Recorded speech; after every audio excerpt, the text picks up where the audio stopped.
Kasaragod dating app വഴി ബന്ധം സ്ഥാപിച്ച് പ്രായപൂർത്തിയാകാത്ത പെൺകുട്ടിയെ പീഡിപ്പിച്ച കേസിൽ 7 പേർ അറസ്റ്റിൽ. 18 പേർക്കെതിരെ കേസെടുത്തു.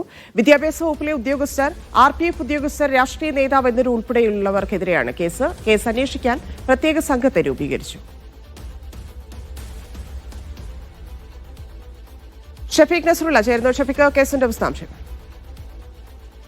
ഡേറ്റിംഗ് ആപ്പ് വഴി ബന്ധം സ്ഥാപിച്ച് പ്രായപൂർത്തിയാവാത്ത ആൺകുട്ടിയെ പീഡിപ്പിച്ച സംഭവത്തിൽ 7 പേരുടെ അറസ്റ്റാണ് ഇപ്പോൾ പോലീസ് രേഖപ്പെടുത്തിയിട്ടുള്ളത്. ഉന്നതരായ രാഷ്ട്രീയ നേതാക്കൾ ഉൾപ്പെടെയുള്ള ആളുകൾ ഈ പീഡനത്തിന്റെ പിന്നിലുണ്ട്.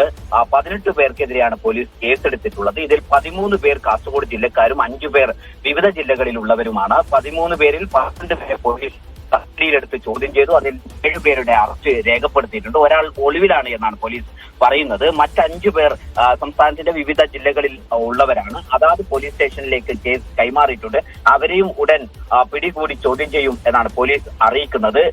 ഈ കഴിഞ്ഞ ദിവസം ഈ ആൺകുട്ടിയുടെ പ്രായപൂർത്തിയാവാത്ത ആൺകുട്ടിയുടെ വീട്ടിൽ ഒരു അപരിചിതനെ കാണുമ്പോൾ മാതാവ് അതിൽ ശ്രദ്ധയിൽപ്പെടുകയായിരുന്നു. പിന്നീട് അദ്ദേഹം അവിടെ നിന്ന് ഓടി രക്ഷപ്പെട്ടു. ഈ ഓടി രക്ഷപ്പെട്ട സംഭവത്തിന് പിന്നാലെ മാതാവ് പോലീസിൽ പരാതി നൽകിയായിരുന്നു. അതോടെയാണ് ഈ സംഭവം പുറത്തിറങ്ങുന്നത്. കഴിഞ്ഞ 2 വർഷമായി ബന്ധം സ്ഥാപിച്ച് ആൺകുട്ടിയെ സംസ്ഥാനത്തിന്റെ വിവിധ ഭാഗങ്ങളിൽ എത്തിച്ച് പീഡിപ്പിച്ചു എന്നാണ് കേസുള്ളത്.